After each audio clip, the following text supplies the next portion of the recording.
Hello there, John, the board game chap here. Today we're going to be looking at a little game called Hey, That's My Fish, a tile reduction game from Fantasy Flight Games. In it you'll be presiding over a patrol of pretty pernicious penguins trying to procure as many poissons as possible, all whilst the board itself perishes entirely. Let's have a ganders. Mine.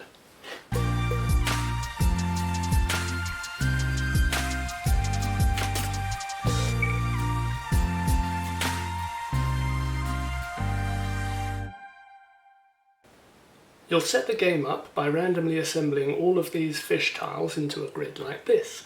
Then players are going to take turns placing one of their penguins onto any tile that has one fish printed on it, and then you're ready to start. On your turn, you can just move one of your penguins and that is it. They're allowed to move as far as they want in a straight line, as long as they're not obstructed by any other penguins or any gaps in the ice. But where in the ice are the gaps, I hear you ask? But there will be gaps, because each time you move your penguin, you acquire the tile your penguin was standing on, and you start building up your supply of fish. You keep going until no more penguins can move. Whoever has the most fish wins. Pingu, penguin, It's simple, right? No?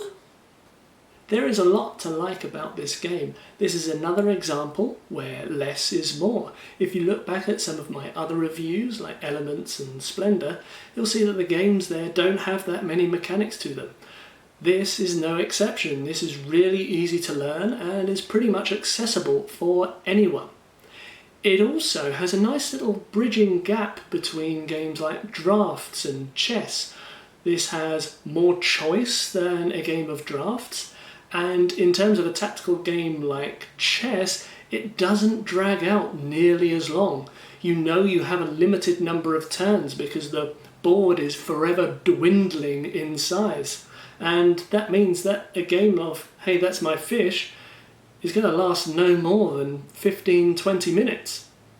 The whole production is very aesthetically pleasing.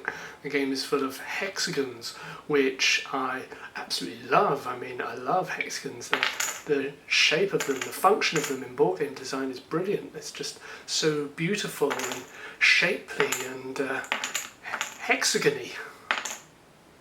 As you start to take away a few pieces, all these gaps start to form. The shapes you start to make are quite eye-catching, little pocket landscapes. Also, the artwork and penguin pieces reflect the different emotions of the game. The cover particularly epitomises those contrasting emotions that players will feel throughout the game. You've got the pride of the gluttonous penguin having gathered a gross of fish, compared to the isolated penguin in the background with a real lack of trout.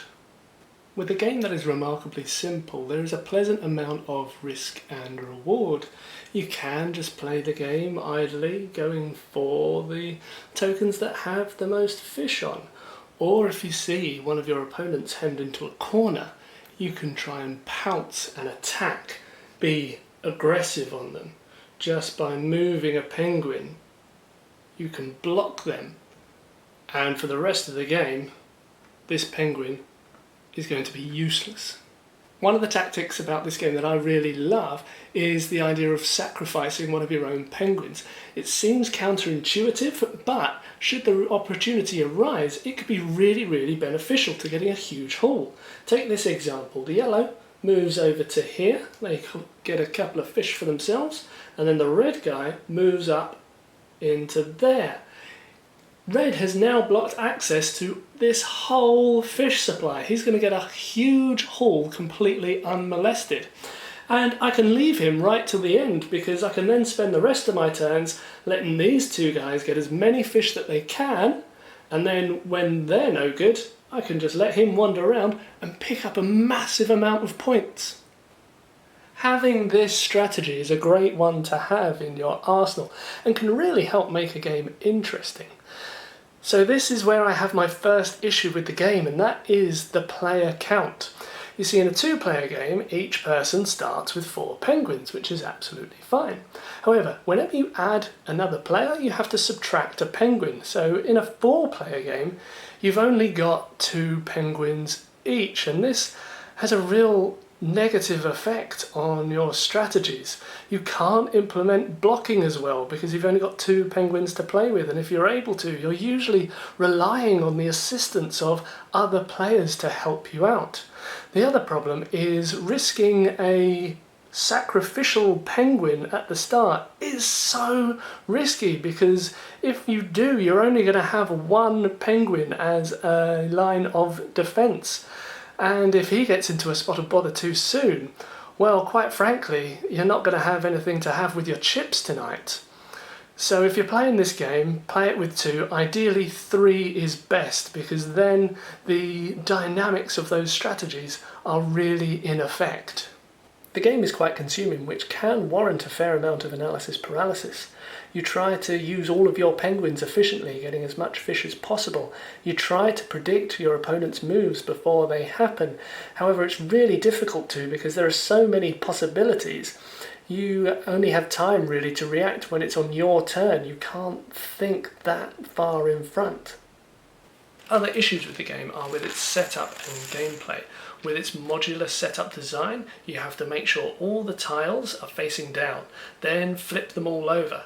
And it's important to get them all set up precisely due to their shape, which can be a bit time-consuming relative to the length of the game itself it is to play.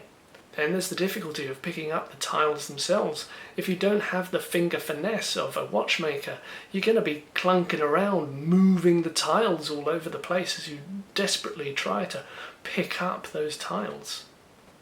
Some say that the solution is to leave a little gap between all the tiles, which does allow easier access. However, trying to get these absolutely precise is just going to be all the more time-consuming and taking time away from playing the game itself. Even my face mask has fish on it. Now, the game mechanics, or I should say mechanic, doesn't really seem to coalesce with the theme. The game is quite a serious abstract strategy game, presented in a light, fun, friendly way about penguins on ice. Also, I have a problem that you only have 1 mechanic. You don't have a choice on your turn. For a game that's presenting itself in a light, fun, friendly way, you'd think you'd have more choices on your turn, even if there is just more options of movement, such as being able to jump over a gap or in a curved line. The fact that each of your playing pieces have their own separate moulds with 4 different personalities suggests that a little opportunity was missed in terms of each penguin having their own ability.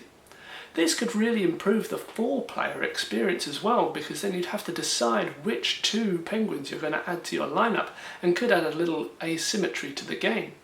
This then puts the onus more on the game having fun, while still having a little strategy element to it. 15 years on from when this game was first designed, and it is still readily available, which is a remarkable feat in itself. However, I do think its low price point certainly helps in its staying power. A game where skill is a determining factor in the result makes it an ideal game for an equally matched pair or group of 3, or a great example of a game where parents may want to maintain their superiority over their children. However, savour those moments, dads out there, it does not last forever. At £10, I think it is a great buy. It's certainly worth a try. So, there you have it. That was Hey, That's My Fish. Tell me what you thought of it down in the comments below there. Any other games you would recommend that have a similar theme? What game combines 2 animals really effectively? Anything you want to see me review in the future? If so, let me know. Happy gaming and cheerio. It's not Terry's. It's mine.